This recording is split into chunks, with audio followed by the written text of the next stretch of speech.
Children, can you hear me? Good evening. Friends, you need to respond or else I think that I have audio problem. Janvi Tiwari, can you unmute and say, beta, can you hear me? Janvi, can you hear me? Yes, ma'am. Thank you. Jess, can you hear me? Yes, ma'am. Okay, I think that you people are not able to unmute yourself. You just unmute everyone. Once I unmute, you kindly mute yourself from your end.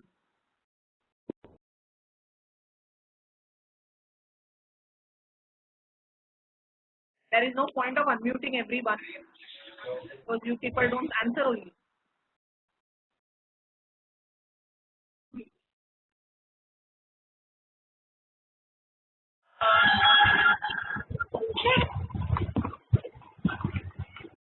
Surbi, can you please mute yourself?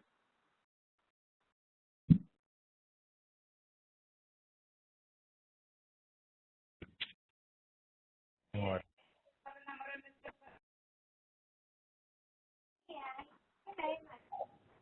Kindly mute yourself. I have unmuted you people. Rachel, kindly mute yourself. Kunal Shinde, mute yourself.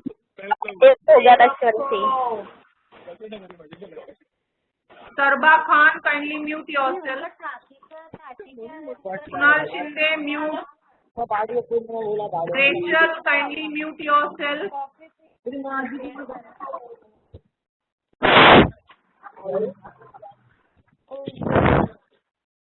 अयो पैर रख के क्या हुआ? ये वो बच्चों को एक पिंजरे में बंद करो, कोई भी कभी पैर रखेगा उसका. Rachel, can you hear me, child? Rachel, कैस खान, ये गलती कर दिया मैंने अनम्यूट करके.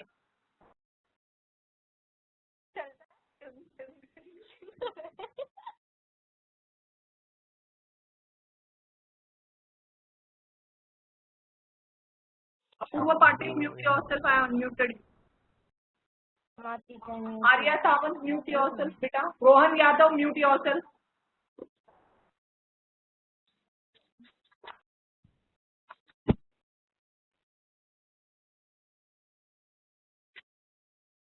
Okay, now those who know the answer will kindly unmute and speak. Name the cartilage that divides the nasal passage into two compartments. Name the cartilage. Sorry? Mesomoid cartilage. Very good. Mesomoid. Name the parts of the nasal passage. Vestibules, respiratory part, olfactory part, olfactory or sensory chamber. Very good. Okay. Name the lymphoid tissue present in pharynx. Name the lymphoid tissue present Tonsil. Tonsils. Tonsil. State the function for tonsil. State the function of tonsil. It kills the pathogen. It kills the pathogen.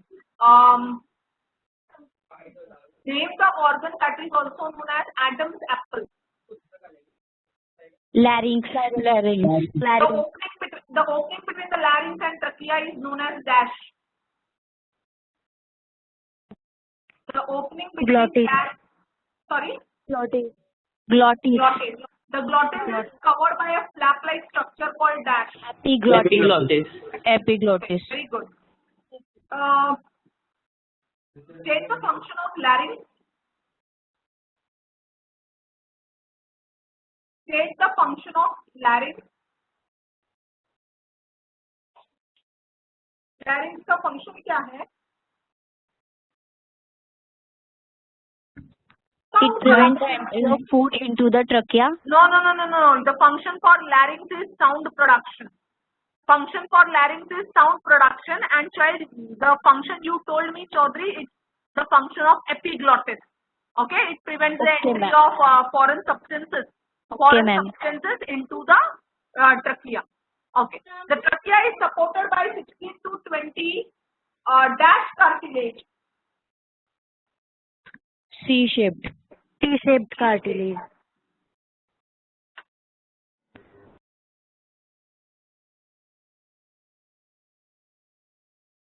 Okay. State the function of ciliated epithelium in the trachea.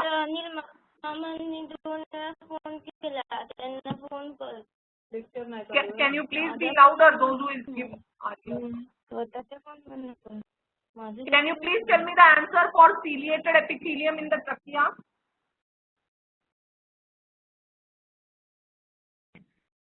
Ciliated epithelium in the trachea. It traps the foreign substance that enters along with the inhaled air. Very good.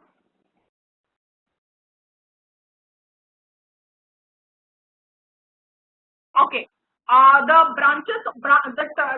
main branch of the trachea that enters into the lungs is known as dash.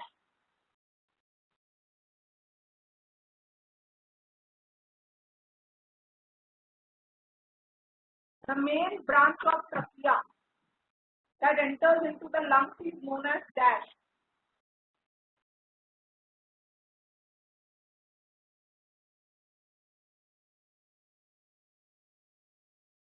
Alveoli. Sorry, it's bronchus. Bronchus. और सबसे finest branch कौन सा है?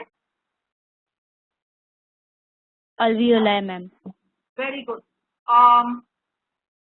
The muscular sheet that separates the thoracic cavity and the abdominal cavity is known as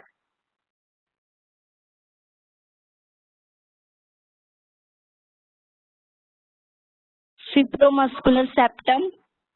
Fibromuscular septum. But what is the name of that septum?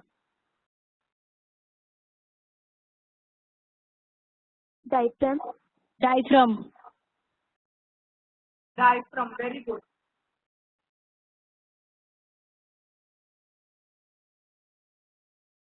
Okay, so I will be moving further.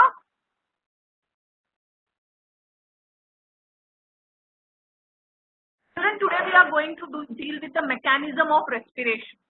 Easy है, understanding चाहिए, इसके लिए ध्यान रखना, कान, आंख और दिमाग तीनों को साथ में चलाना.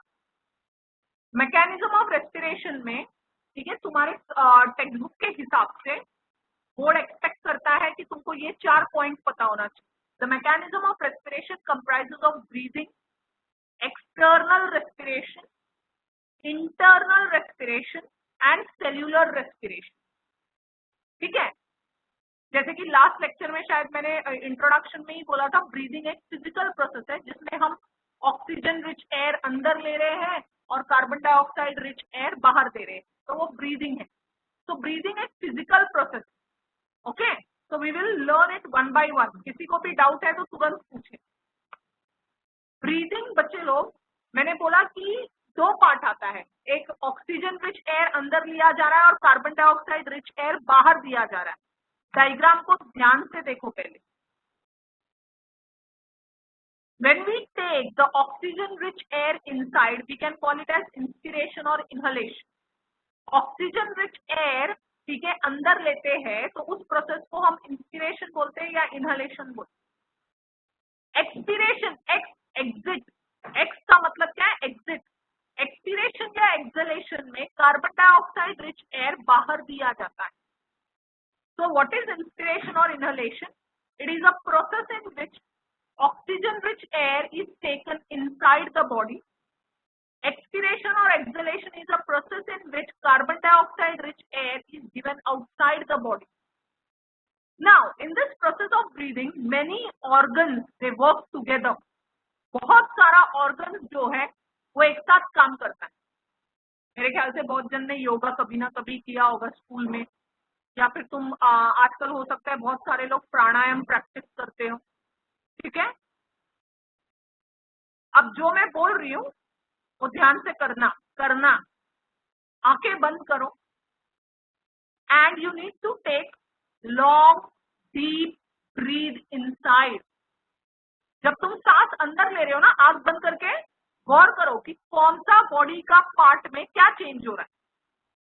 So you need to take a deep long breath and slowly give out the breathe outside. तो बेसिकली मैं तुमको सांस अंदर लेने बोल रही हूँ और सांस बाहर छोड़ने बोल रही हूँ, ठीक है? 3 बार करो। हो सकता है पहली बार तुम ध्यान न दो, दूसरी बार नहीं ध्यान दो, तीसरी बार तो ध्यान दोगे। ध्यान देना कि बॉडी में चेंज क्या है। Okay, so I want you people to do this at least 3 times. Breathe slowly inside and breathe out slowly.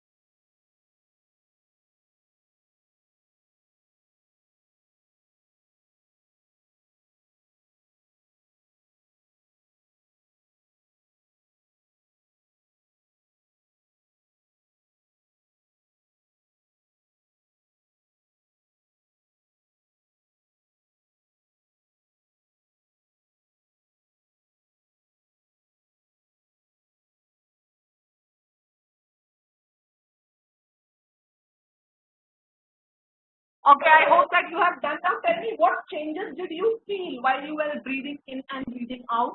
Would you like to share? क्या changes तुमको महसूस हुआ? Don't tell me मैम अच्छा लगा, please. जब तुमने सांस अंदर ली और सांस बाहर की तरफ छोड़ी तो क्या चेंजेस महसूस हुआ? चौधरी मैम चेस्ट में कॉन्ट्रैक्ट एंड रिलैक्सेशन होता है। ओके, कॉन्ट्रैक्शन और रिलैक्सेशन होता है। हाँ जैक? मैम ऐसा लगा कि हड्डी और लंग्स दोनों फूल रहे हैं, मतलब वो थोड़ा सा ऐसा हो रहे हैं, थोड़ा खुल रहे हैं आपस में। मतलब तुमको समझा, तुम्हारे चेस्ट के रीजन में कोई ना कोई चेंजेस फील हुआ रहेगा, बराबर? तो बेसिकली हाँ, बेसिकली कौन से पार्ट है बॉडी के जो काम हेल्प करते हैं ब्रीदिंग के प्रोसेस में?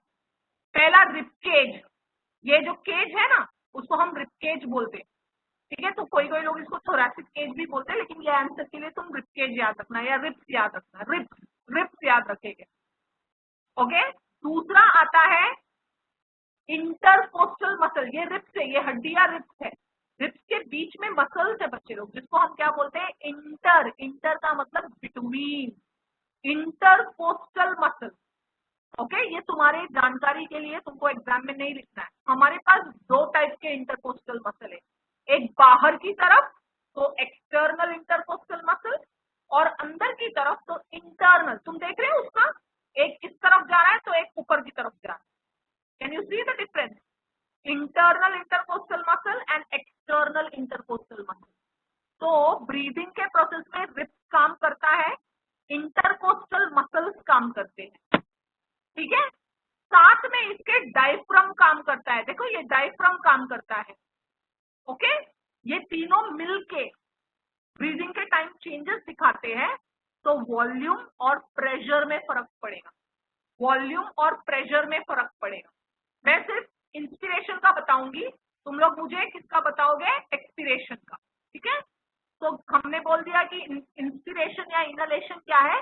It is a process in which oxygen rich air enters inside the body and it is a active process. Cells को एनर्जी खर्चा करना पड़ता है। इंस्पिरेशन के प्रोसेस में the cells have to spend their energy, so I call it as an active process. Give me a minute, I will type it down so that it is easy for you to see when you speak about inhalation, expiration. What is inspiration or inhalation? A process in which oxygen rich air is taken inside the body. Okay, it's an active process. Why we are calling it as an active process? Because the cells will utilize energy. Then what about the ribs? जब तुम सांस अंदर की तरफ लेते हो, the ribs move upward, ऊपर की तरफ आता है, and outward. The ribs move upward and outward. Okay, intercostal muscles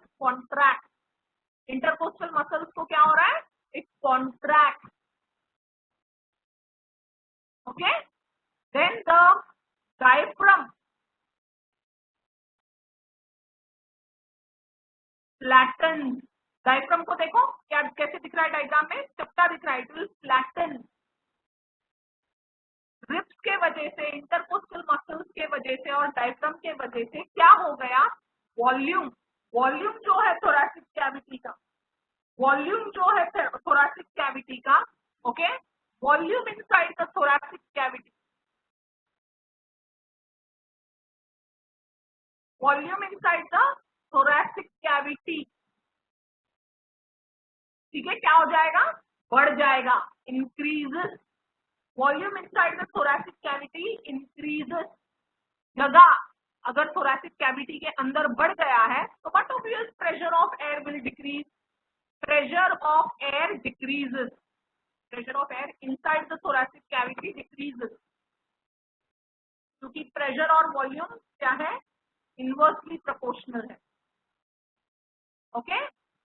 अभी छाती के अंदर हवा का दबाव कम है, the pressure of air inside the thoracic cavity is less, किसके कंपैरिजन में less, from the atmospheric air, बाहर जो हवा है उसके कंपैरिजन में छाती के अंदर हवा का प्रेशर कम है। हवा हो गया बच्चे लोग, पानी है, इलेक्ट्रिसिटी है, ये सब की क्या आदत है, it will move from higher to lower, बाहर हवा का प्रेशर ज्यादा है, थोरैसिक कैविटी के अंदर प्रेशर कम है, so what will happen, atmospheric air moves inside the thoracic body, thoracic cavity, moves inside the thoracic cavity from outside।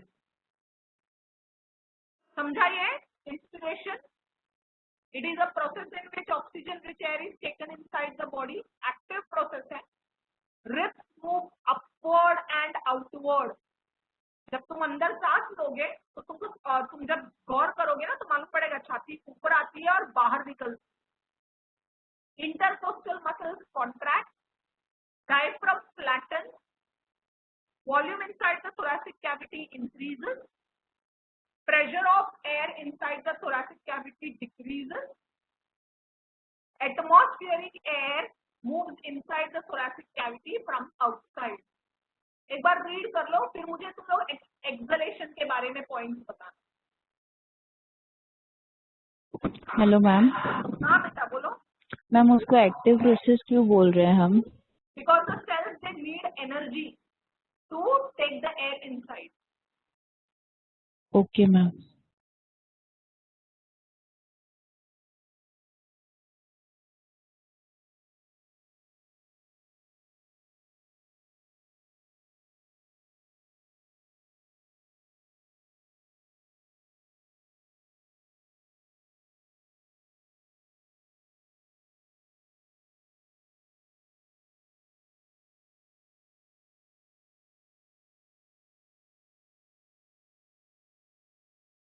Students, can you tell me for exhalation?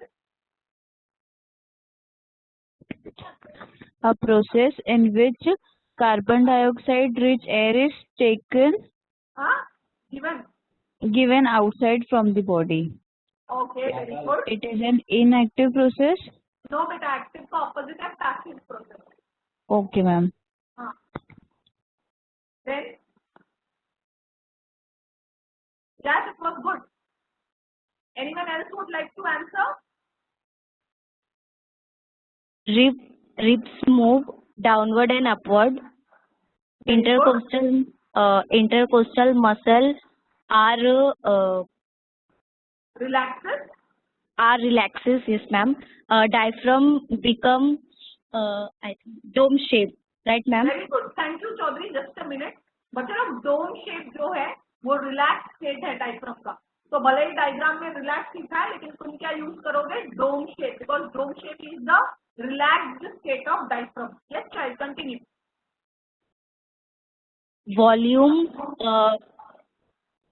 Volume inside the thoracic cavity decreases. Very good. So the pressure of air outside, pressure of air inside thoracic increases. Atmospheric increases. thoracic cavity increases. atmospheric move outside बेटा the thoracic atmospheric air में type करना भूल गए। atmospheric air move outside the thoracic cavity from inside. तो यहाँ पे atmospheric air नहीं बोलो, बोलो air from the thoracic cavity moves outside. Okay, ma'am. Okay, Air ma'am. from the thoracic cavity moves outside. Very good study. Now you can just see this. Read this. Second वाला नहीं समझ रहा है कोई बात नहीं, छोड़ दो, क्योंकि उसमें इंटरनल और एक्सटर्नल बोला है, हमको इतना कंफ्यूजन नहीं चाहिए। हम सीधा बोलेंगे इंटरकोस्टल मसल यहाँ पे क्या होता है कॉन्ट्रैक्ट, और इस तरफ में क्या होता है relax.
Hello ma'am. Hello yes child, yes child. Ma'am, इधर एक्सपीरिएशन में भी सेकेंड पॉइंट में लिखा है कॉन्ट्रैक्शन ऑफ इंटरनल इंटरकोस्टल। बेटा उसको इग्नोर करो, वो तुम्हारे पोर्शन के हिसाब से नहीं है, तुमको ओके एक्सटर्नल ओके और मैम, इंटरनल ध्यान नहीं देना है, ठीक है। Okay ma'am. तुमको जो पॉइंट्स मैंने वहां पे पिछले स्लाइड में करवाया ना वही याद रखना। चेंज करूं slide? Okay, so that was the first part of the mechanism of breathing, mechanism of respiration. breathing हो गया। अब हम अगला क्या पढ़ेंगे? External respiration. तो चलो एक्सटर्नल रेस्पिरेशन जो है, ये ध्यान से सुनना, यहाँ पे कंसेप्ट चाहिए, अंडरस्टैंडिंग चाहिए। एक्सटर्नल रेस्पिरेशन जो है, ओके, यहाँ पे गैसियस एक्सचेंज हो रहा है। ओके, एक्सटर्नल रेस्पिरेशन में गैसियस एक्सचेंज हो रहा है between the blood and the lungs. Lungs में कौन? लंग्स में एल्वियोलाई। ओके, तो एक्सटर्नल रेस्पिरेशन जो है यहाँ पे क्या हो रहा है? It's a gaseous exchange that takes place between the blood and the alveoli, that is the lungs. Now ध्यान से सुनना है, ऑक्सीजन रिच एयर हमने अंदर लिया। जब तुम सांस अंदर लेते हो तो ऑक्सीजन गैस किधर जाएगा? लंग्स में। लंग्स के अंदर क्या प्रेजेंट है? एल्वियोलाई। ये है एल्वियोलाई। एल्वियोलाई जो है वो किससे भरा हुआ है? ये मैं बहुत सिंपल में बता रही हूँ। एल्वियोलाई जो है वो किससे भरा हुआ है? ऑक्सीजन गैस से। लेकिन एल्वियोलाई जो है it is richly supplied by what? Blood capillaries. It is richly supplied by blood capillaries. कौन से blood capillaries? Pulmonary, pulmonary blood capillaries. Pulmonary का मतलब क्या है? लास्ट क्लास में मैंने बताया था। पल्मनरी का मतलब क्या है? Lungs. लंग्स। ओके, पल्मनरी का मतलब क्या है? लंग्स। ये जो ब्लड कैपिलरीज है ये किसके ब्रांचेस है? पल्मनरी आर्टरी के ब्रांचेस है।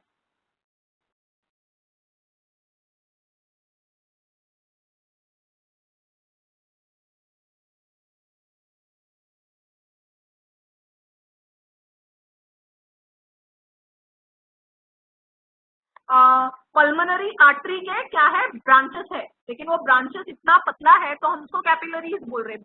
याद रखना, ये पल्मोनरी कैपिलरीज जब बोलेगे ना तो याद रखना pulmonary word stand for lungs. किसके ब्रांचेस है, पल्मोनरी आर्टरी से, आर्टरी के कहाँ से आया है, हार्ट में से। तो ये पल्मोनरी ब्लड कैपिलरीज जो है उसके अंदर ब्लड है, और ब्लड में कौन सा गैस है, कार्बन डाइऑक्साइड गैस है। ब्लड में कौन सा गैस है, कार्बन डाइऑक्साइड गैस है।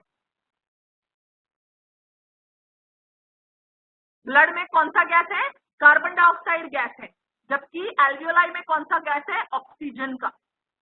तो कॉन्सेंट्रेशन ऑक्सीजन गैस का एल्वियोलाई में ज्यादा है। The concentration of oxygen gas is more in the alveoli compare to the pulmonary capillaries. Compare किया है मैंने, एल्वियोलाई में ऑक्सीजन गैस की मात्रा ज्यादा है, पल्मोनरी कैपिलरीज में ऑक्सीजन गैस की मात्रा कम है। अब मुझे बोलो क्या होगा, मैंने थोड़ी देर पहले ये फंडा भी बोला था तुमको, क्या होएगा, हेलो, क्या होगा, गैस को क्या होगा, ऑक्सीजन की मात्रा एल्वियोलाई में ज्यादा है और ब्लड कैपिलरी में कम है, तो तुम्हारे हिसाब से क्या होना चाहिए, फ्लैटन। नहीं, मैंने गैस के बारे में पूछा बेटा, मेरे स्ट्रक्चर के बारे में नहीं। मैंने थोड़ी देर पहले बोला था, कैपिलरीज में ऑक्सीजन जाएगा, बी लाउडर, कैपिलरीज में ऑक्सीजन जाएगा, कैपिलरीज में ऑक्सीजन जाएगा। क्यों बेटा तिवारी, तुमने क्यों बोला कि कैपिलरीज में ऑक्सीजन जाएगा, यू आर करेक्ट, ठीक है। ऑक्सीजन गैस की मात्रा एल्वियोलाई में ज्यादा है, ब्लड कैपिलरी में कम है, तो oxygen gas will diffuse into blood capillary. लेकिन तिवारी तुमने क्यों बोला कि ऑक्सीजन गैस कैपिलरी में जाएगा, ma'am higher concentration to lower concentration. Very good, क्योंकि ऑक्सीजन गैस की मात्रा एल्वियोलाई में ज्यादा और ब्लड कैपिलरी में कम है, तो गैस क्या होगा, it will move from higher concentration region to lower concentration region. कोई कार्बन डाइऑक्साइड पे टिक नहीं देगा, पल्मोनरी कैपिलरी में कार्बन डाइऑक्साइड गैस ज्यादा है, मतलब एल्वियोलाई में कम है, तो यहाँ क्या होगा, what will happen here, come on, same फंडा है। कार्बन डाइऑक्साइड ऑक्सीजन में जाएगा, ऑक्सीजन में नहीं जाएगा Chaudhary, carbon dioxide blood capillary से एल्वियोलाई में जाएगा, कार्बन डाइऑक्साइड ब्लड कैपिलरी से एल्वियोलाई में जाएगा, फिर वो बॉडी के बाहर निकल जाता है, ठीक है। क्यों हो रहा है ये, due to difference in the gradient अलग है, एक जगह पे ज्यादा है, दूसरे जगह पे कम है, तो we call it as concentration gradient. उसकी मात्रा, ये गैस की मात्रा एक जगह पे ज्यादा है, दूसरे जगह पे कम है। ये बेसिक कंसेप्ट समझा तुमको, why the gas is diffusing from, oxygen gas will diffuse from alveoli into the blood capillary and carbon dioxide gas will diffuse from blood capillary into the alveoli. Did you get this? Did you people get this? Yes, ma'am. Okay. Yes. Anyone wants to ask about it? Because now I am going to start with the answer. I did not start. I just wanted you people to understand gases move from higher concentration region to lower concentration region. हमारे body में दो gas के साथ काम हो रहा है, oxygen और कार्बन डाइऑक्साइड। तो एल्वियोलाई से ऑक्सीजन गैस ब्लड कैपिलरी में जाएगा, ठीक है, carbon dioxide gas blood capillary से एल्वियोलाई में जाएगा, ठीक है।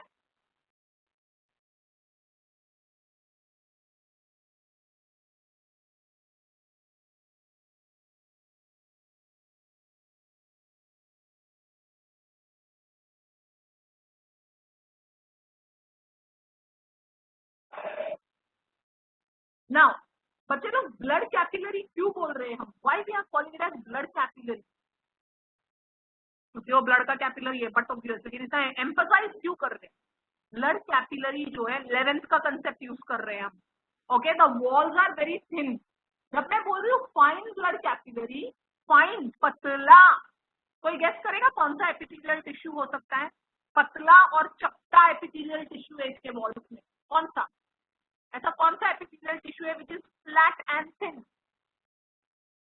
Come on, flat and thin epithelial tissue? Squamous. Very good. It's squamous epithelial tissue. Alveoli और blood capillary दोनों का walls बहुत पतला है and it is made up of squamous epithelial tissue. Squamous epithelial, simple squamous epithelium. हमको मालूम है epithelial tissue जो है it rests on the basement membrane. वो उसका characteristic feature है. Okay? The epithelial tissue rests on what? The basement membrane. Now, as they have very fine walls that is made up of squamous epithelial tissue, diffusion of gases can take place. Gases can move from one place to another. The gases can move from diffuse very easily because the walls are very thin. The walls are very thin, so the gases can move from one place to another. Okay, so the oxygen gas from the alveoli enters into the blood capillary, but obviously due to concentration gradient, there is a difference in concentration. अब हमको याद रखना है क्या कौन सा concentration. Okay, oxygen gas का, ठीक है, पार्शियल प्रेशर जो है ऑक्सीजन गैस का इसमें पल्मोनरी कैपिलरीज में, ऑक्सीजन गैस का जो पार्शियल प्रेशर है किसमें, पल्मोनरी कैपिलरीज में, ब्लड में कितना है 40 mmHg. तुम जब भी प्रेशर मेजर करते हो तो उसका यूनिट क्या है mmHg, क्योंकि मर्क्यूरी यूज होता है for finding out the pressure. Oxygen gas का pressure, partial pressure in the blood of pulmonary capillary is 40 mmHg. Give me a minute.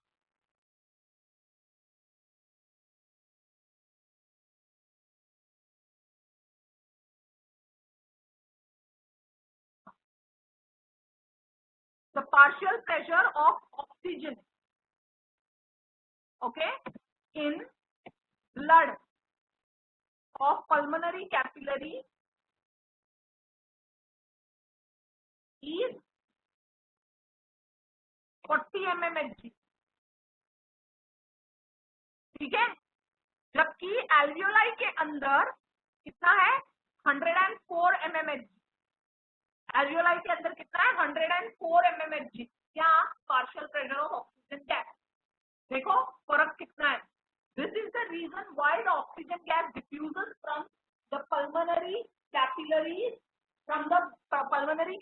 into the alveoli. अब कार्बन डाइऑक्साइड की बात करते हैं, किधर ज्यादा रहेगा, कैपिलरी में ज्यादा रहेगा उसका पार्शियल प्रेशर की एल्वियोलाई में. Partial pressure of carbon dioxide किधर ज्यादा रहेगा, कैपिलरीज में. Very good. ठीक है, the partial pressure of carbon dioxide gas in the pulmonary capillaries is 45 mmHg, whereas inside the alveoli it is 40 mmHg. Okay, so the carbon dioxide gas diffuses from the pulmonary capillary into the alveoli. Did you people get the concept for external respiration? ये concept समझा तुमको? मैं एक बार फिर explain कर दूं, मैं expect करूंगी तुम लोग मुझे जवाब दोगे. External respiration takes place between the lungs and the blood, या फिर तुम बोलो between the alveolus and the blood. Okay, the oxygen rich air that enters inside the alveoli diffuses into the blood of pulmonary capillary. The carbon dioxide gas from the pulmonary capillary diffuses into alveoli. Alveolus are sac-like or balloon-like structure, and their wall is made up of simple squamous epithelium. The walls of blood capillary is also made up of simple squamous epithelium, which is thin and flat in nature. So diffusion of gases takes place. The partial pressure of oxygen gas in the alveoli is 104 mmHg, whereas the partial pressure of oxygen gas in the blood of pulmonary capillary is 40 mmHg. Hence, oxygen gas diffuses from the alveoli into the pulmonary capillary. The partial pressure of carbon dioxide gas inside the blood of pulmonary capillary is 45 mmHg, whereas the partial pressure of carbon dioxide gas in the alveoli is 40 mmHg. So diffusion of gases takes place due to concentration gradient. Okay? Just read this. ये पढ़ो एक बार.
Hello ma'am.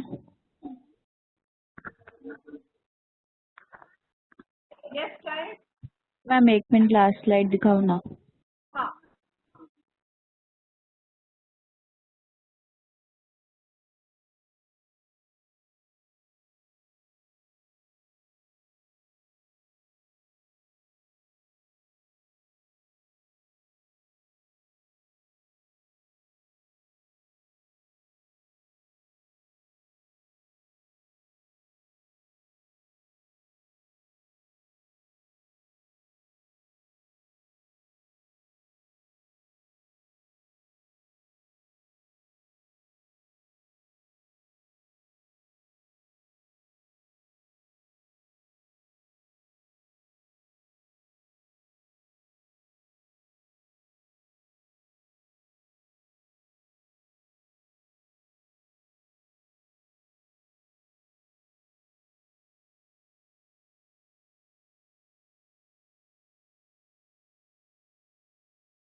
Done ma'am. Thank you.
Okay.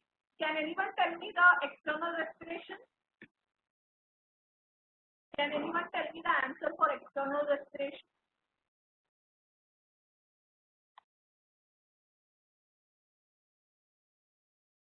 सुनाई दे रहा है? कोई answer बोलेगा? हिंदी में बोलोगे तो भी चलेगा. Hello. Hello, ma'am. Yes, beta. An alveolus consists of a layer of simple squamous epithelium resting on a basement membrane. The capillary wall is also made up of a simple squamous epithelium resting on a thin basement membrane. Diffusion of gases will take place from the higher partial pressure to the lower partial pressure, so equilibrium is maintained. The partial pressure of carbon dioxide entering the pulmonary capillaries, while the partial pressure of carbon dioxide in alveolar is pulmonary capillaries 45 mmHg and alveolar in 40 mmHg. The partial pressure of oxygen. Wait.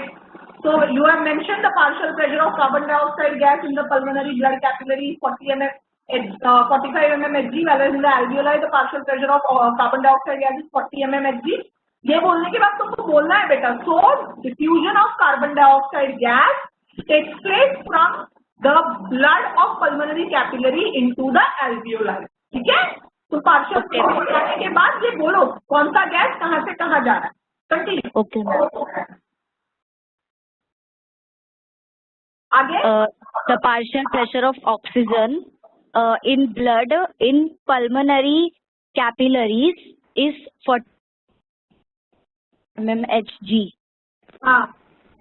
While in alveolar in blood is 104 mmHg. Very good. Oxygen diffuses from alveoli to the capillaries. Very nice. Anyone else would like to try it? Anyone else would like to try?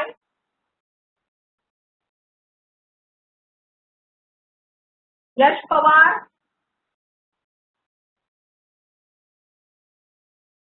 Yash Pawar, you don't want to speak today? No? Anyone from the boys can give the answer? Sylvester Fernandez? Yes, miss. Do you want to answer, beta? External respiration? Anyhow you answer, it's okay. At least I will understand how much you understood. A rough answer.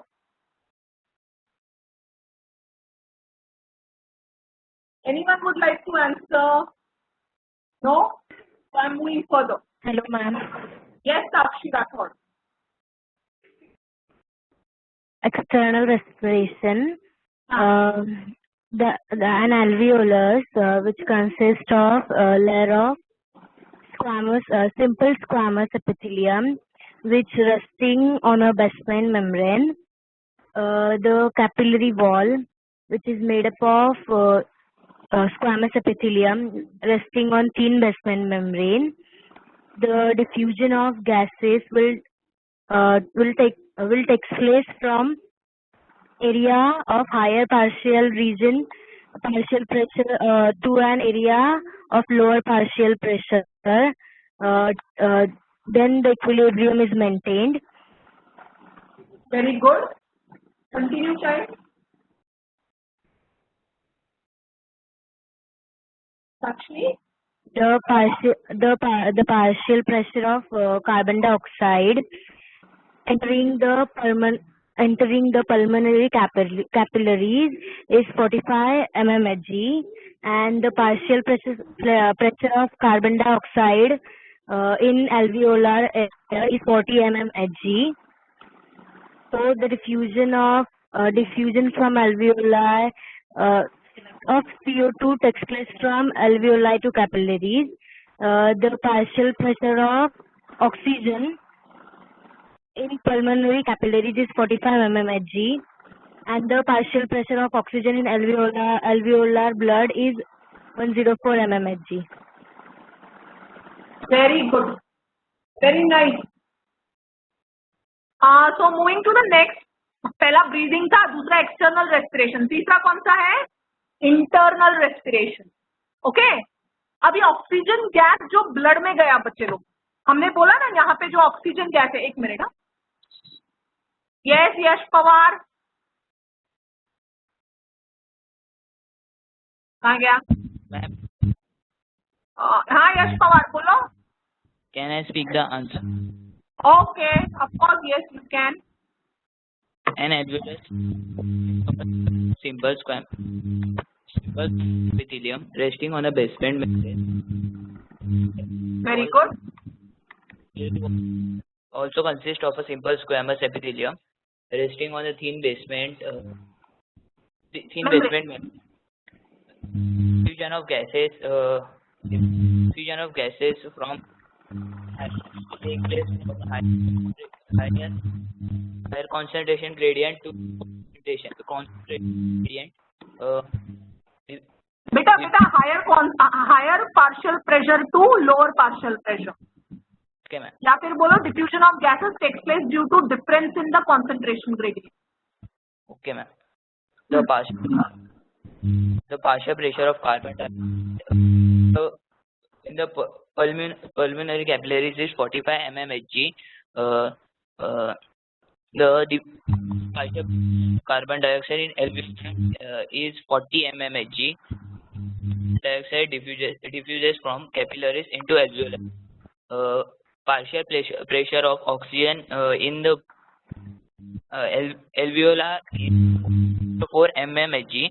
Partial pressure of pulmonary capillaries is 40 mmHg. Oxygen diffuses from alveolar. Very good, Yash Pawar. Thank you that you answered. At least one boy is there to answer. अब हमने बोला ना external respiration में जो oxygen gas है, ठीक है, वो किधर गया? ब्लड में गया. ब्लड में कौन से ब्लड में? पल्मोनरी कैपिलरी वाले ब्लड में. बच्चों ये ऑक्सीजन गैस को, ठीक है, जब वो ब्लड में जाता है तो कौन रिसीव करता है? ये पढ़ने वाले हम इंटरनल रेस्पिरेशन में. ओके, तो इंटरनल रेस्पिरेशन में अगर हमको ये जानना है ऑक्सीजन गैस को रिसीव कौन करता है? हीमोग्लोबिन. तो पहले हमको हीमोग्लोबिन के बारे में जानना है. What is haemoglobin? मेरे ख्याल से तुमने 11th स्टैंडर्ड में बायोकेमिस्ट्री चैप्टर में पढ़ा होगा. हीमोग्लोबिन जो है एक प्रोटीन है, कॉन्जुगेटेड प्रोटीन. तुमने पढ़ा होगा बायोकेमिस्ट्री में. प्रोटीन में दो टाइप का प्रोटीन होता है, एक है सिंपल प्रोटीन, दूसरा है कॉन्जुगेटेड प्रोटीन. कॉन्जुगेटेड प्रोटीन में एक पार्ट तो प्रोटीन होता है और दूसरा पार्ट क्या है? नॉन प्रोटीन पार्ट होता है. क्या है कॉन्जुगेटेड प्रोटीन? एक ऐसा प्रोटीन जिसमें एक पार्ट प्रोटीन का और दूसरा पार्ट क्या है? प्रोटीन नहीं है. Give me a minute.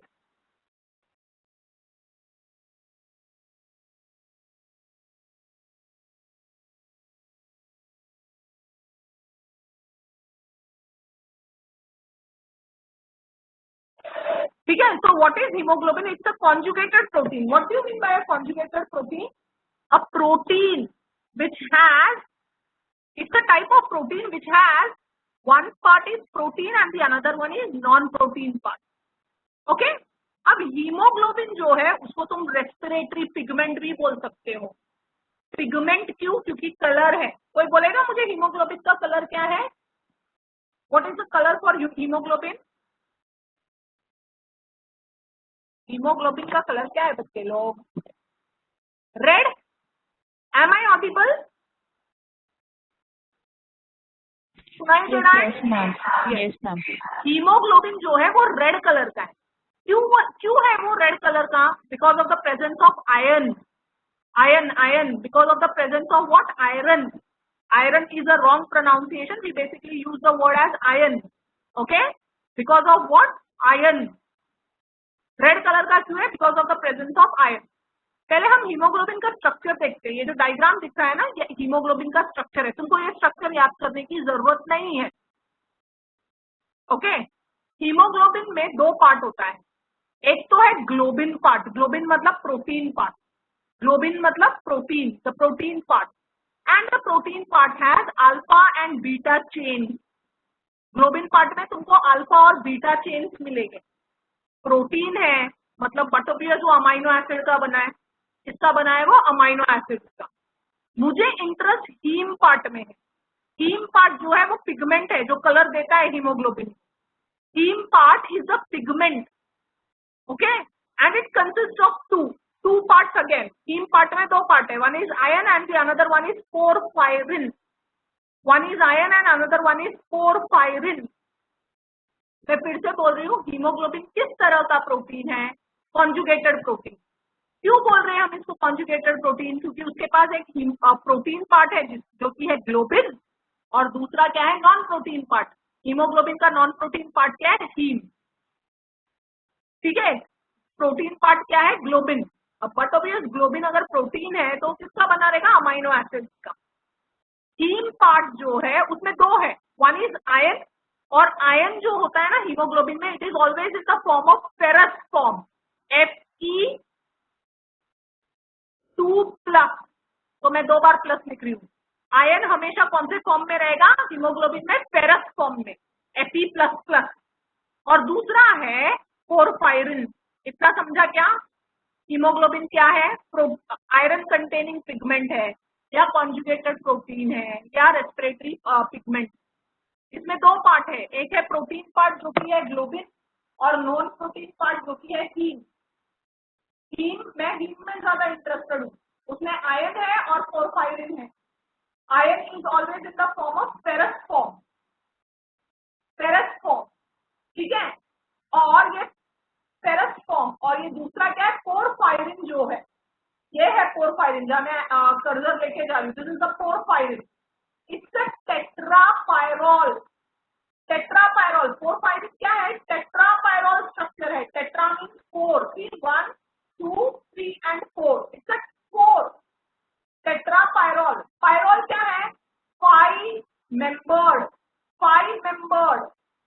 Heterocyclic ring.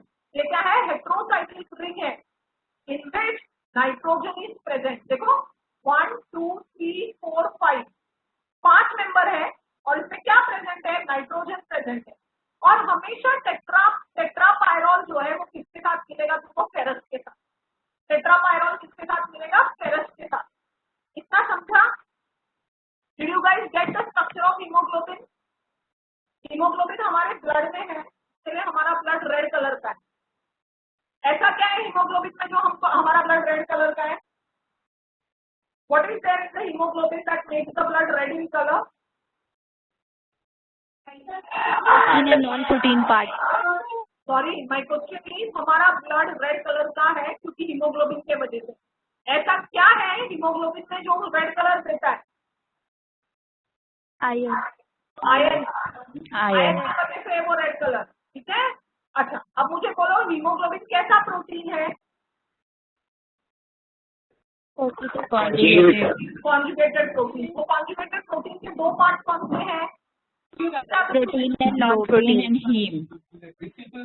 Sorry, globin part and haem. Haem के दो पार्ट कौन से हैं? Iron and porphyrin.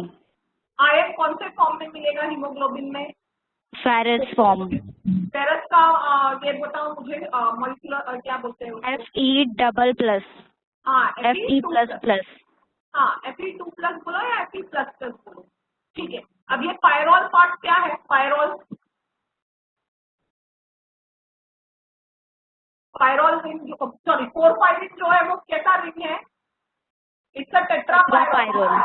टेट्रापायरोल मतलब 4। क्या है 4? Pyrrole, 5 member heterocyclic ring in which nitrogen is present. और तुमको हमेशा टेट्रापायरोल किसके साथ मिलेगा, फेरस के साथ। इतना ठीक है? क्या समझा बच्चे लोग? Sylvester, did you understand this? Yes, ma'am. Can you tell me which are the two parts of hemoglobin, Sylvester? Yes, ma'am. Done. Yes. Sylvester, two parts of hemoglobin. Yes, yes. To globin part and The protein part is known as beta. what, ma'am? What is the protein part called as? Protein part को क्या बोलते हैं बेटा? Globin. And the non-protein part is known as? Heme. Okay. And the heme consists of two parts. Can you tell me those two parts of heme? Can anyone? Porphyrin. Porphyrin and iron. Yeah. Okay. अब ये ध्यान से सुनो. एक haemoglobin molecule के पास कितना ion है? 4. एक हीमोग्लोबिन मॉलिक्यूल के पास कितना आयन है? 4. ठीक है. और एक आयन जो है वो कितना ऑक्सीजन मॉलिक्यूल होल्ड कर रहा है? 1. दिख रहा है? This is the structure of haemoglobin. ये जो रेड कलर का बीच में दिख रहा है ये आयन है in the form of ferrous. तो एक आयन मॉलिक्यूल जो है, सॉरी, एक फेरस स्ट्रक्चर जो है वो कितना ऑक्सीजन मॉलिक्यूल होल्ड करता है? 1. तो पूरा एक हीमोग्लोबिन कितना ऑक्सीजन मॉलिक्यूल होल्ड करेगा? 4. Did you get this? This is the entire structure of haemoglobin. One hemoglobin molecule can hold how many oxygen? One hemoglobin molecule will hold how many oxygen molecules? 4. Why 4? Because it has 4 ferrous ion. उसके पास कितना ferrous ion है? 4 ferrous ion है. तो 4 oxygen molecule hold करेगा एक haemoglobin. Did you get this?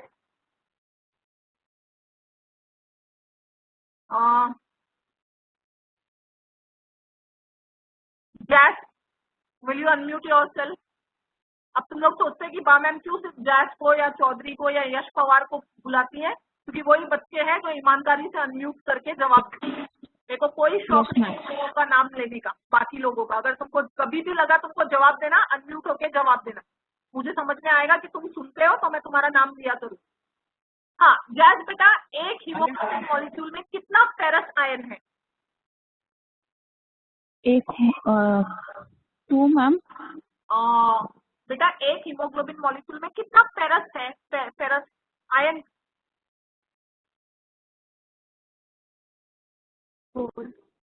4. Just कितना है बेटा? 4. 4. Yes ma'am. ये देखो, ये रेड कलर का जो दिख रहा है ना बीच में बॉल जैसा, उसको आयन है. It is indicated as iron. अच्छा, अब मुझे जस्ट ये बताओ, एक फेरस कितना ऑक्सीजन मॉलिक्यूल को होल्ड करेगा? एक फेरस कितना ऑक्सीजन मॉलिक्यूल होल्ड करेगा? मैम 1. 1 मैम. 1. बराबर, उसे जवाब दिया बेटा. तो एक हीमोग्लोबिन कितना ऑक्सीजन मॉलिक्यूल होल्ड करेगा? 4. ग्रेट. समझा ये? एक हीमोग्लोबिन में कितना फेरस आयन है? 4. एक फेरस आयन कितना ऑक्सीजन मॉलिक्यूल होल्ड करेगा? 1. 4 फेरस मॉलिक्यूल है ना, एक फेरस मॉलिक्यूल एक ऑक्सीजन मॉलिक्यूल होल्ड कर रहा है, तो एक हीमोग्लोबिन मॉलिक्यूल कितना ऑक्सीजन मॉलिक्यूल को होल्ड करेगा? 4. ओके. अब हम शुरू करते हैं इंटरनल रेस्पिरेशन. याद है एल्वियोलाई से ऑक्सीजन गैस आया अंदर ब्लड में, और उसको पकड़ने कौन बैठा है? हीमोग्लोबिन. जो ऑक्सीजन एल्वियोलाई से डिफ्यूज होके ब्लड के अंदर आया पल्मोनरी कैपिलरी के, उसको तुरंत किसने पकड़ लिया? हीमोग्लोबिन ने. हीमोग्लोबिन जो है, it has attraction for oxygen, it has affinity for oxygen. Haemoglobin को क्या है? एफिनिटी है ऑक्सीजन से. अब मैं वापस से रफ में बता रही हूँ. तो हीमोग्लोबिन जो है, ओके, जैसे ही ऑक्सीजन के संपर्क में आएगा तो उसको पकड़ लेगा.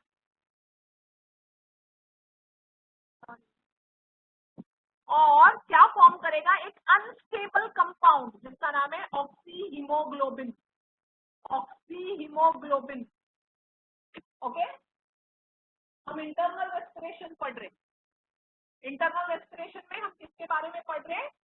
Transport of oxygen gas. इतना देर हमने सिर्फ हीमोग्लोबिन का स्ट्रक्चर इसलिए पढ़ा because haemoglobin has affinity towards oxygen gas, so it readily combines with oxygen to form an unstable compound called oxyhemoglobin। मेरे वर्ड्स ध्यान से सुनना, जो लिखा है पीपीटी पे छोड़ दो।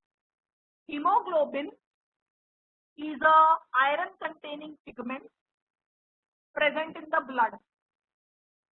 hemoglobin is a iron containing pigment present in the blood or conjugated protein present in the blood। it has affinity for oxygen, so it readily combines with oxygen and forms an unstable compound called oxyhemoglobin। okay,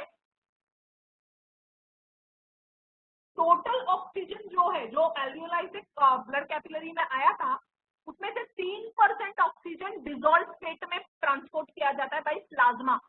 हमारे blood में plasma present है और blood cell present है, तो वो plasma कितना oxygen transport करेगा? सिर्फ 3%। कौन से स्टेट में? Dissolve state. बाकी 97% ऑक्सीजन कौन ट्रांसपोर्ट कर रहा है? हीमोग्लोबिन। क्यों?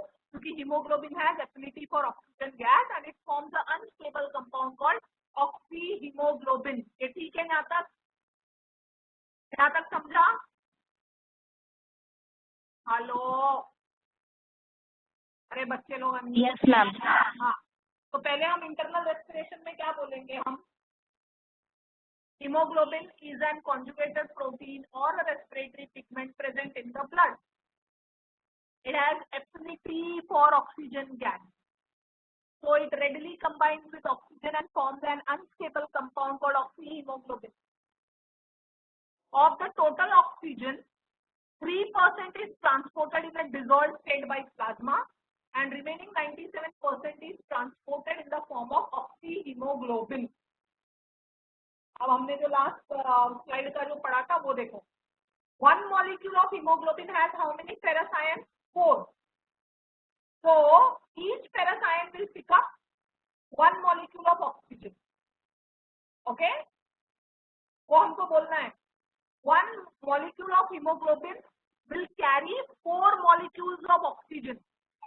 डायरेक्ट बोल दो, इतना लंबा नहीं बोलना है। तो 1 molecule of hemoglobin will carry 4 molecules of oxygen। Oxyhaemoglobin जो है लंग्स में से बाहर निकलेगा। कौन लेके निकला? Pulmonary vein. बॉडी का अकेला ऐसा वेन जो ऑक्सीजनेटेड ब्लड कैरी करता है। हार्ट के पास गया वो पल्मोनरी वेन, ऑक्सीहीमोग्लोबिन को लेके हार्ट के पास गया और हार्ट से डिस्ट्रीब्यूट हो गया। तो अभी किधर जाएगा ये ऑक्सीजन? टिश्यू में। ऑक्सीहीमोग्लोबिन को लंग्स में से बाहर निकाला। किसने निकाला? पल्मोनरी वेन ने। बॉडी का अकेला ऐसा वेन जो ऑक्सीजनेटेड ब्लड कैरी करता है। ठीक है, और किधर लेके गया? हार्ट के पास, और हार्ट ने डिस्ट्रीब्यूट कर दिया पूरे बॉडी में। ओके, तो oxyhaemoglobin is transported from the lungs, बीच में हार्ट आता है, टू द टिश्यू। लेकिन हम डायरेक्टली भी बोल सकते हैं oxyhaemoglobin is transported from the lungs to the tissue. Tissue में पहुंचा। इसके आगे तुम लोग मुझे बताओगे। 1 मिनट। हाँ, 1 मिनट।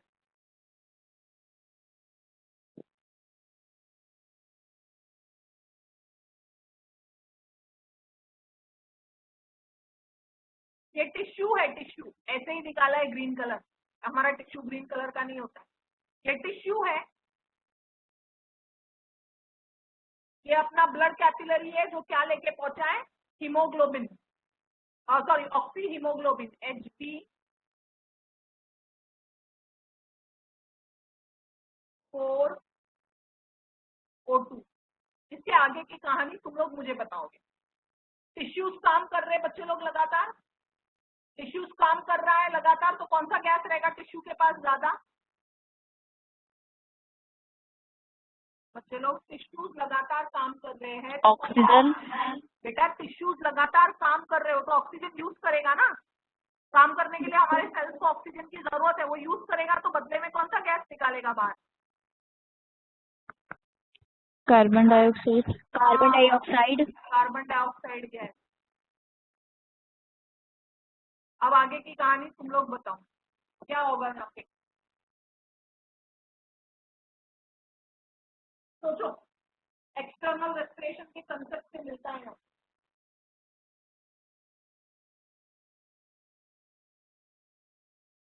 ब्लड कैपिलरी में ऑक्सीजन गैस की मात्रा ज्यादा है और टिश्यूज में कार्बन डाइऑक्साइड की मात्रा ज्यादा है। और मुझे बोलो आगे आगे की कहानी। मैम डिफ्यूजन होगा दोनों में। जोर से बोलो बेटा, तुम्हारी आवाज नहीं आ रही। दोनों के बीच में डिफ्यूजन होगा। O2 गैस टिश्यू के पास जाएगा और CO2 कैपिलरीज के पास। क्यों बेटा, क्यों हो रहा है ऐसा? Higher concentration and lower concentration, तो दोनों का एक्सचेंज होगा। So we can call it as due to concentration gradient. Yes Yes, you are absolutely correct. मतलब ब्लड कैपिलरी के अंदर जो ब्लड है उसके अंदर ऑक्सीजन गैस की मात्रा ज्यादा है। और कौन से फॉर्म में? देखो, ऑक्सी हीमोग्लोबिन। टिश्यूज लगातार काम करने की वजह से टिश्यू के अंदर कौन सा गैस ज्यादा है? Carbon dioxide. So she rightly said diffusion of oxygen gas, diffusion of gases takes place due to concentration gradient. Okay? ये तुम्हारे समझ के लिए हमेशा याद रखना, the degree of saturation of haemoglobin with oxygen depends upon the oxygen tension. और कभी भी है ना 100% सैचुरेशन बहुत रेयर है। आजकल ऑक्सीमीटर देखो यूज करते हैं तुम लोग, 100% आता है क्या? बहुत रेयर होता है 100% सैचुरेशन। अब ऑक्सीमीटर पे क्या देख रहे हैं? ब्लड का ऑक्सीजन लेवल। तुमको 97 आएगा, 98 आएगा, 99 तक आएगा, लेकिन 100 नहीं आता है जल्दी, because it is very rare. क्या देख रहे हैं हम उस पे? हीमोग्लोबिन का सैचुरेशन विद ऑक्सीजन। ओके, तो degree of saturation of haemoglobin with oxygen, हम बोल रहे हैं ना कि हीमोग्लोबिन जो है वो 4 ऑक्सीजन मॉलिक्यूल कैरी करेगा। तो that degree of saturation of haemoglobin with oxygen किस पे डिपेंड करता है? ऑक्सीजन टेंशन पे। किस पे डिपेंड करता है? ऑक्सीजन टेंशन पे, partial pressure of oxygen gas. Okay, 100% saturation rare है। मैक्सिमम सैचुरेशन कितना रहेगा? एल्वियोलाई में, एल्वियोलाई में ही मैक्सिमम सैचुरेशन कितना है? 95% to 97%। मुझे बोलो ये डिग्री ऑफ सैचुरेशन कब घटेगा? कब घटेगा तुम्हारे हिसाब से? हीमोग्लोबिन का डिग्री ऑफ सैचुरेशन कब घटेगा?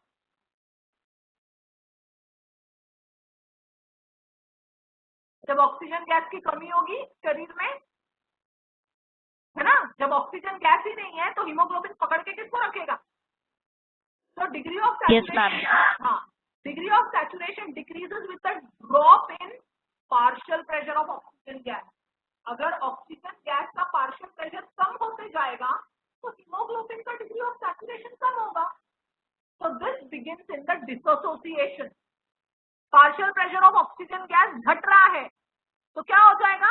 ऑक्सी हीमोग्लोबिन टूट जाएगा, because oxy haemoglobin is a unstable compound. Unstable, अगर वो बनता है तो टूटता भी है।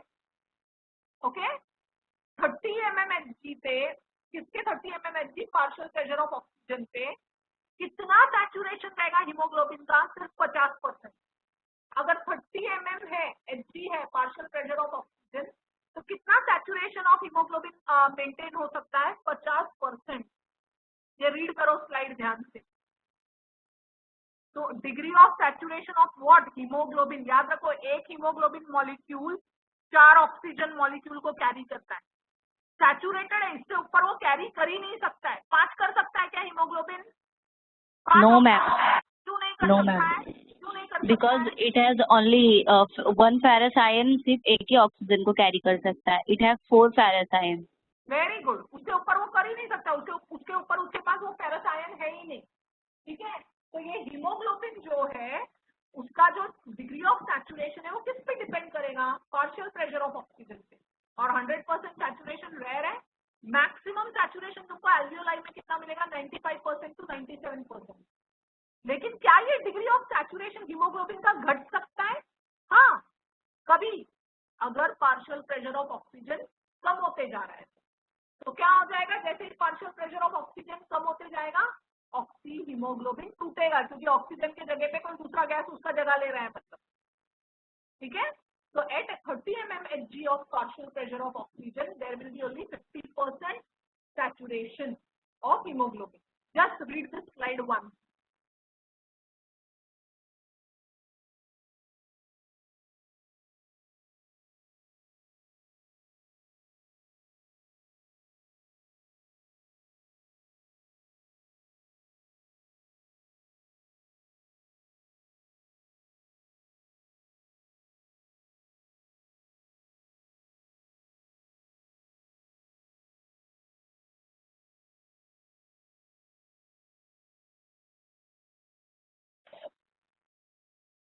Shall I change the slide?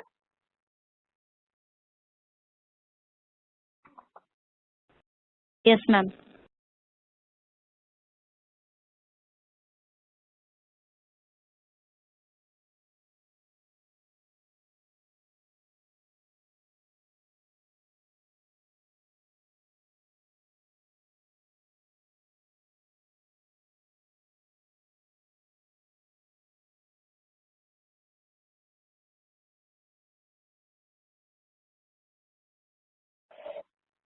Moving to the next.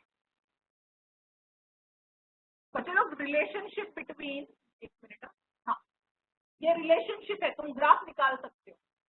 Okay, the relationship between oxyhaemoglobin saturation, ये ऑक्सीहीमोग्लोबिन सैचुरेशन है और ये oxygen, partial pressure of oxygen है, ऑक्सीजन का प्रेशर है.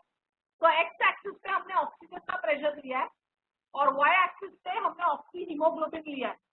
तो ये रिलेशन जो है, जो तुम ग्राफ बनाओगे, उसको हम क्या बोलते हैं? Oxygen dissociation curve. हम ये जो ग्राफ बनाते हैं इसको हम क्या बोलते हैं? Oxygen dissociation curve. तो रिलेशनशिप है, relationship between oxyhaemoglobin saturation and oxygen pressure. इसको हम क्या बोलते हैं? Relationship between oxyhaemoglobin saturation and oxygen pressure is known as what? Oxygen tension बोल दो, प्रेशर मत बोलो. Oxygen tension is oxygen dissociation curve. और बेसिकली ये कौन से शेप का है? देखो, सिग्मोइड, एस शेप है, एस शेप है, एस शेप है. ओके, तो इसको हम क्या बोलते हैं? Sigmoid shape. और ये सिग्मोइड शेप किस तरफ पे शिफ्ट हो रहा है? Towards the right, towards the right. मतलब ये ऑक्सीजन डिसोसिएशन कर्व, ऑक्सीजन और हीमोग्लोबिन अलग हो रहे हैं, ये किस तरफ पे शिफ्ट हो रहा है? राइट की तरफ पे. ओके, इसको ध्यान से देखो, इस पर्टिकुलर क्या बोलते हैं ना, ग्राफ को.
Hello ma'am. यस गाइस, समझा? कर्व, कर्व समझा? यस मैम, समझा. हाँ. मैम, ये रिलेशनशिप जो है आपने बोला, हाँ. Oxygen tension, between oxygen tension and what, क्या था एक और? Oxyhaemoglobin saturation. ओके अच्छा, मैम. मुझे ये बोलो अभी, ऑक्सीहीमोग्लोबिन, ठीक है, कब एक दूसरे से अलग होने को शुरू करेंगे तुम लोगों के हिसाब से? ये कर्व राइट की तरफ कब शिफ्ट होने को शुरू करेगा? क्या कंडीशंस होती? जब ऑक्सीजन लेवल लो हो जाएगा. कम हो जाएगा, ठीक है, वो तो एक कॉमन है. लेकिन ऑक्सीजन लेवल कम होने का कारण क्या है? Your answer was correct Chaudhary. Okay, oxygen level कम हो जाएगा. कारण क्या है? Why will this particular curve shift towards the right? Increase in hydrogen concentration. Increase in what? Hydrogen concentration. Increase in partial pressure of carbon dioxide gas. अगर carbon dioxide gas की मात्रा बढ़ेगी तो बट ऑफ यूएस क्या हो जाएगा, carbon dioxide उसके oxygen के जगह पे जाएगा, फ्रॉम हायर टू लोअर, ठीक है।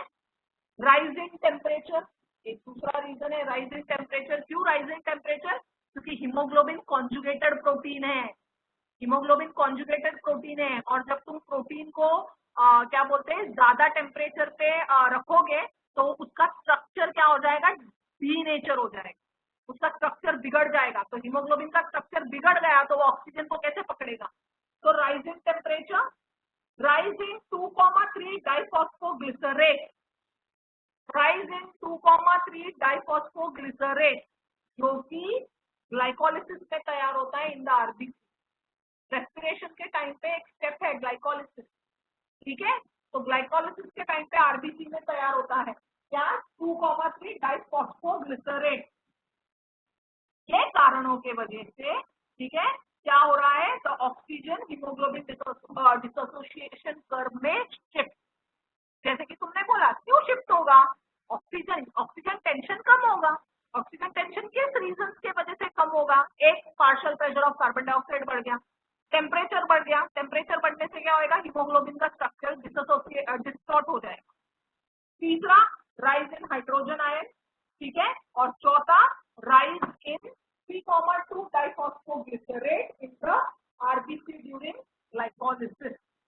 I hope that this is understood by you people till here. ना समझा? Yes, ma'am. तो आज हमने क्या पढ़ा है, एक्सटर्नल रेस्पिरेशन। ध्यान से सुनो, आज हमने क्या पढ़ा, external respiration. It takes place between the alveolus and the blood. Oxygen rich air that enters inside the lungs reaches the alveoli. The walls of the alveoli is made up of simple epithelial tissue. The walls of the capillary is made up of simple epithelial tissue. The concentration of oxygen gas in the alveoli is more. The concentration of carbon dioxide gas in the blood of pulmonary capillary is more. Diffusion of gases takes place.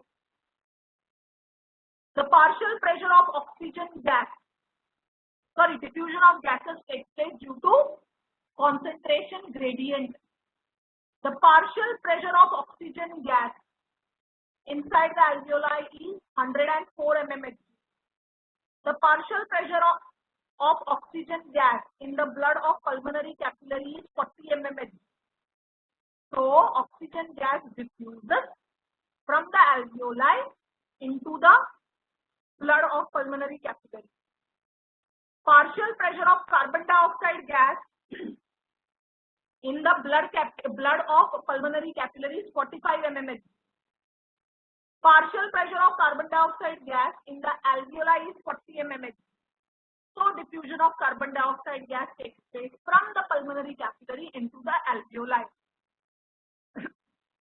Now comes what? Internal respiration. But before that, we should know what is hemoglobin. It's a conjugated protein, okay, or we also call it as respiratory pigment, oxygen carrier, or we can also call it as quaternary protein.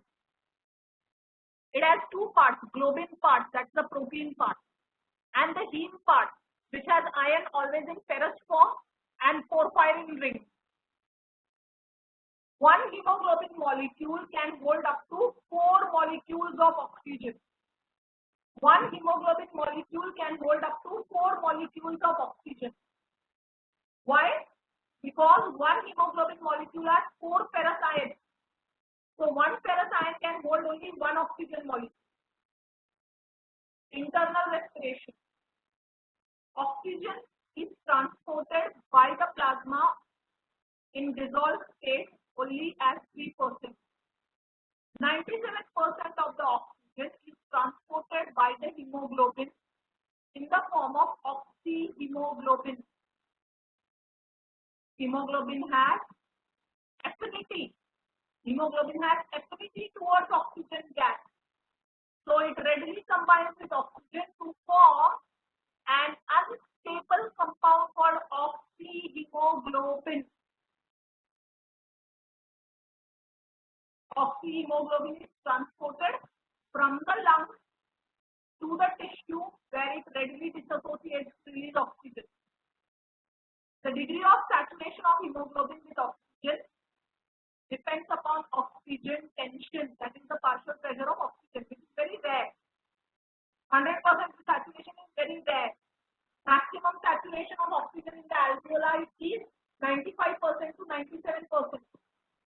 And this degree of saturation can decrease with a drop in partial pressure of oxygen. The relationship between hemoglobin saturation and oxygen tension is called oxygen dissociation curve. It is always a sigmoid curve. हमेशा sigmoid है. And it shifts towards the right. कब ये right में shift होगा?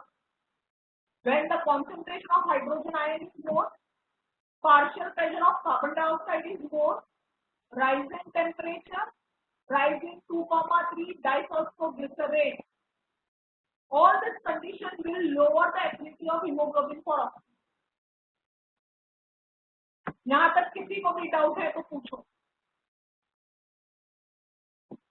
If anyone has doubts, please here kindly ask.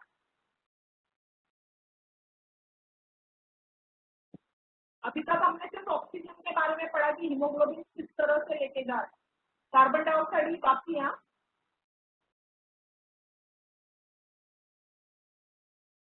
So in the next class we will start with the transport of carbon dioxide gas. किसी को भी doubt नहीं है? So I take it as a compliment. I am a very great teacher.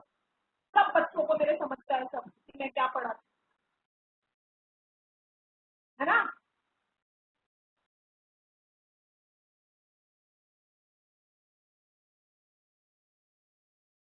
No doubt here. No doubt, ma'am. Yes, sir. You want to ask something? No, ma'am. So I will consider that I am a very great teacher, that you people understood everything.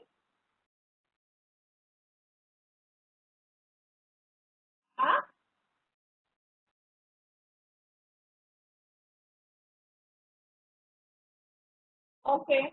So in the next class we will be studying two graphs. One is the oxygen dissociation curve जो है उसमें दो जन ने अपना क्या बोलते हैं मत प्रदान किया है. One is the Heiden's effect and the another one is Bohr's effect. Okay. So we will be doing this in the next class, followed by transport of carbon dioxide and cellular respiration. तो ये फटाफट हो जाने के बाद हम next section चालू करेंगे. So till then, all of you take care, stay home, stay safe, have a great day.